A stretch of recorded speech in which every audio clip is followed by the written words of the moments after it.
Welcome to the North Group podcast. At North Group, we are often invited into organizations to influence leadership and organizational behavior. It is absolutely fascinating work. I'm your host, Roger North, and we'd like to invite you into that conversation. The apple doesn't fall far from the tree. Josh Keefer, my good friend, my colleague here at North Group, we've chosen this idiom to talk about today, and we'll get to how it might apply in organizational situations. I'm wondering how it applies in your family. I know that your dad isn't living, but are there ways in which you are similar to your dad, and then obvious ways in which you are different? How would you think about that? Yeah, both. Okay. Definitely ways in which we would be similar, and many ways in which we actually are different as well. More of the latter than the former? Yes, Okay, definitely. okay. Definitely. But in terms of the idiom, I do think that an immediate thought I would have is Dad was very mechanically inclined. Construction, electrical field, all of those sort of things came very natural to him. So because of that, he also spent a lot of time in the garage or outdoors doing projects. And naturally, when I was young, I would tag along with him. Did he require that? Like, Josh, Yes. You got to learn this stuff? Yes. That's very Saturday familiar morning, to me. the morning. overhead light would turn Yeah. on at 6:30 in Yeah. the morning. And, hey, by the way, I'll be downstairs and you can join me whenever you're ready. That wasn't a... Meaning 10 really, minutes whenever... from now? Exactly.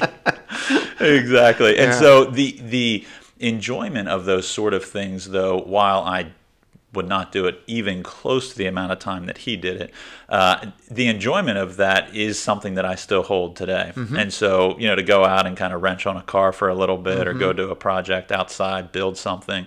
And so in that way, every now and then family members, I'll give an example of something I was doing on a Saturday, and they'll kind of nod and say, yeah, the apple didn't fall far from the tree. And so in that way, for sure, a lot of overlap. Then a lot of differences as well, though. What's the primary temperament difference you would point out between you and your dad? Probably the biggest thing that people would see or experience is that my dad was a man of very few words. And you talk all the time. I hope I'm not overly wordy, but I certainly would speak a lot more frequently than he did. And so in that way, we were quite different. Dad was very happy to sit back and, in fact, didn't want to really speak up much at all. And as I got into business and got into other settings, it was required. And it also didn't feel uncomfortable for me. And so in that way, we were quite different. And people might say the apple fell far from the tree in that way. I don't know what your experience would be, though. Yeah, my dad's been gone for a long time, and it's interesting. I live and have lived my adult life in a different environment, different geographical environment, different business environment than the one I grew up in. And it's only really when you get away, maybe physically distant, geographically distant from the home in which you were raised, that you start to recognize things positive and maybe a little less than positive. One of the things that was dominant in my childhood, but of course I never thought about it because it was just normal in upbringing, was there was a very low tolerance for risk in the family that I grew up in. My mom just thought an accident was around every corner just waiting to happen. And then my dad was an engineer, so I wouldn't say he was so risk averse. It's just that he was a very analytical personality, and he wanted to make sure that things fit together. So we grew up in that environment, and it was only really when I got here to central Pennsylvania and I saw so many other examples of people benefiting from, shall we say, a higher tolerance for risk, that I would say I'm still on the risk-averse side of the equation. I get credit for not being, just because I started a business, but I like to joke that I was an entrepreneur for one day in my life. But that I think I've moved away from that and recognized that how a degree of tolerance for risk has its rewards, maybe combined with a little bit more analysis that might be reminiscent of what I grew up with. And where I think we see this idiom, this apple doesn't fall far from the tree, applied most often, sometimes beneficially, but I think more often perhaps harmfully, is within family businesses. Agreed. And we're privileged to work with many different family businesses. Not all of our clients, but many of our clients have family aspects to them. How do you see that phrase whether the actual phrase is being used or the outgrowths of it, being applied beneficially in some of your client situations, Josh? Sure. On the beneficial side, I do actually think that many times in passing from one generation to another, the key or core things to the business, whether it be in function and in practice or in terms of values as well, in a beneficial way, when the former generation, or let's just use an example, generation one, started a business and is now training up generation two, in a beneficial way, when employees experience, as the business is transitioning, a similar set of values, leading the organization, a similar mission that drives the organization, that is really beneficial. Consistency, especially around those areas, is something that we would say is paramount. Great point. To the long-term success of a business. And so in that way, it can be a really beneficial thing when somebody might say, hey, I see Joe the second, really leading in a way that his dad would have found honorable, or that he would be proud of him because he upholds these values. In that way, the apple didn't fall far from the tree. Yes. That would certainly be a beneficial way in which that idiom could be used, actually for the betterment of the company overall even. And then on another area that we might want to evaluate would be behavior or temperament or perhaps even style. Yeah. Would you say in the family businesses that you've been engaged with over the years, it's more often true that the apple doesn't fall from the tree? Apple doesn't fall far from the tree, or not true? Just to start the conversation, which would you say is more common? That's a really good question. That's really hard to say percentage-wise because it would really depend on the family and the relationships within the family. In the businesses that I have worked with, I would say that more historically, in terms of leadership style, if we hone in on that one, I would say different. I think the same thing. It may be a recency bias with some G1, G2 that we're working with right now, where we see you and I chatted about a couple of these very recently, where the G2 temperament and leadership style is almost at the other end of the spectrum from G1. Can you see that perhaps creating some organizational challenges inside of transition when there's a wide differential in temperament? For sure. And interestingly, not only among employees, but I actually think within the family, sometimes by the first generation and by the second generation, it raises a bunch of questions. So let's just say that in a first generation, often, not always, but often we would see a lot of entrepreneurial qualities. So the risk tolerance, back to your example. High risk tolerance. Very high willing risk to try tolerance. new things. That's right. And sometimes bold just a ideas. bit. That's right. And in turn, sometimes a bit more temperamental behavior. We would see, mood swings people would consider, or just, a really strong leadership hand or fist, if you will.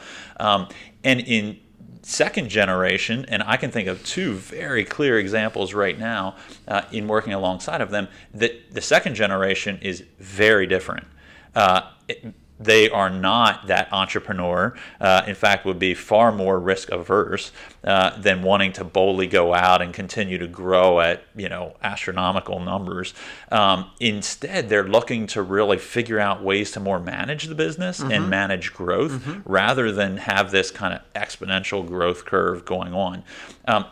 And within that, often generation one looks at generation two, and even sometimes I have fielded this question twice from the same leader, actually. Do you actually think he could do it? Speaking about his son, is it possible that he could lead this? And from generation two, asking, can I actually do this? Because I don't lead the way that I've seen this organization led up until now. In both cases, interestingly enough, it was a resounding yes to generation one. Generation two can lead this, and here's why. And to generation two, you can lead this organization, and here's why.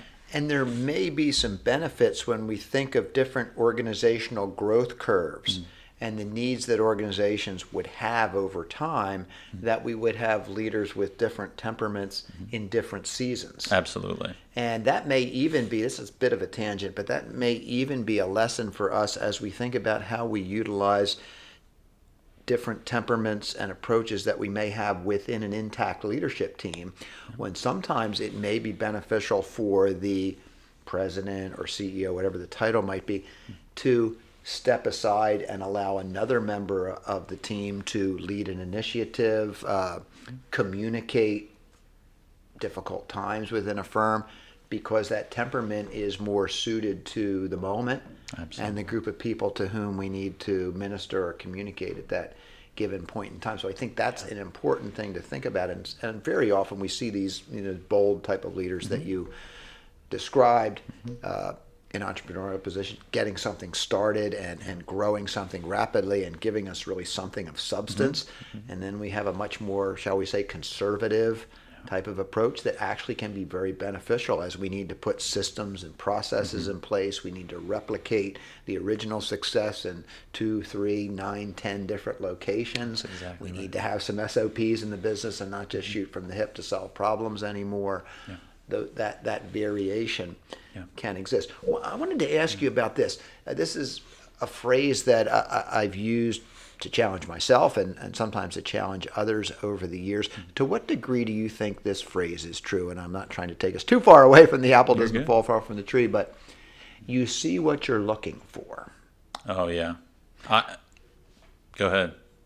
I was thinking about this as it applies to organizational behavior, and that as it may apply within family businesses, where people work inside organizations, and maybe after a period of time they've been victimized, or feel that they've been victimized, or perhaps minimized or even injured by certain types of repeatable behaviors inside of a family. And then we see the next generation come up, and rather than be hopeful about that, we start to pick out small indicators of behavior or temperaments that say, you know what, the apple doesn't fall far from the tree. Yeah. How do we get around that type of thinking in an organization? Because people do often see what they're looking for. Most definitely. And I actually would tie the two of those very closely together. The seeing what we're looking for and the apple doesn't fall far from the tree inside of a family business, or even a closely held business. And the main reason, and maybe how we get after that, is just a level of awareness.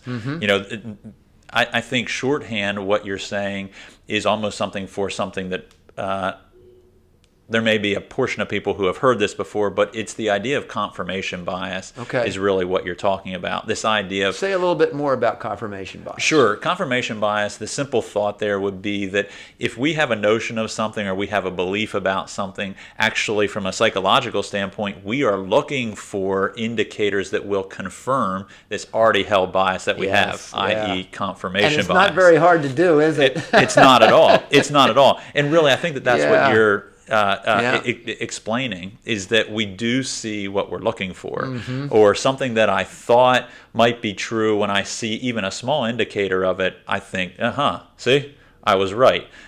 That's confirmation bias. But we can see that within a family, because to your point, if I grew up under one generation, there were some things that really kind of sat wrong with me about the way that they led, or about phrasing that they would use, or how they would treat people, or whatever it might be. And then the second generation starts getting trained up, and we even see a small behavior that reminds us of the former generation. What we can do is we can start to think in our minds, the apple hasn't fallen far from the tree. But as soon as we do that, what we actually do is we put them in the same box as the former generation. And therefore, we start to act or react to them the same way that we did, often in a negative way, toward their father or their grandfather, or whoever, grandmother, whoever started the business or was in the former generation. That can be a dangerous place. And so how do we get after that? Number one, I would say, is a level of awareness that we do this.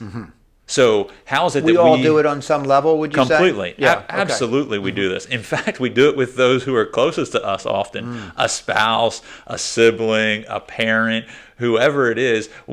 Something about them reminds us of something else, and so we start to kind of attribute their behaviors to intent, or they're doing this because of Such a trap. I'm cutting in on you. That's but all right. Attributing behaviors to intent Yeah. is the greatest trap of the human condition as a leader, I think. We'll have to talk about that some other time, Yeah. Josh. And I just but that is That's all such right. a great point that I'd love people to be thinking about, because we all engage in behaviors from time to time that are not helpful, but at the same time are not an indication of our intent. That's exactly. And that, back to your point about self-awareness, that's where we need to grow that self-awareness as a leader. I just engaged, me personally, just engaged in one of those behaviors the other evening where I was in a meeting. I was getting tired. I thought the meeting was going on too long. And so I jumped in and cut a guy off in a way that was inappropriate. And my intent is to build up and support that leader. Right. My behavior at the time was exactly the opposite. Yeah. Just painful Yep. to watch myself behave sometimes, Josh. But it's true of all of us, in leadership roles or not. And a greater level of self-awareness and knowing that these can be traps is a good starting point. Yes. Is understanding and even questioning myself. If I work inside of a family-owned business, and let's just, again, hypothetically say this is second generation, and I'm seeing some behaviors in this person as a leader that remind me of their father, their mother, whoever it was that was the leader before them, I need to stop for a minute and take inventory and actually say, is this person their father or their mother? Has the apple actually fallen that close to the tree?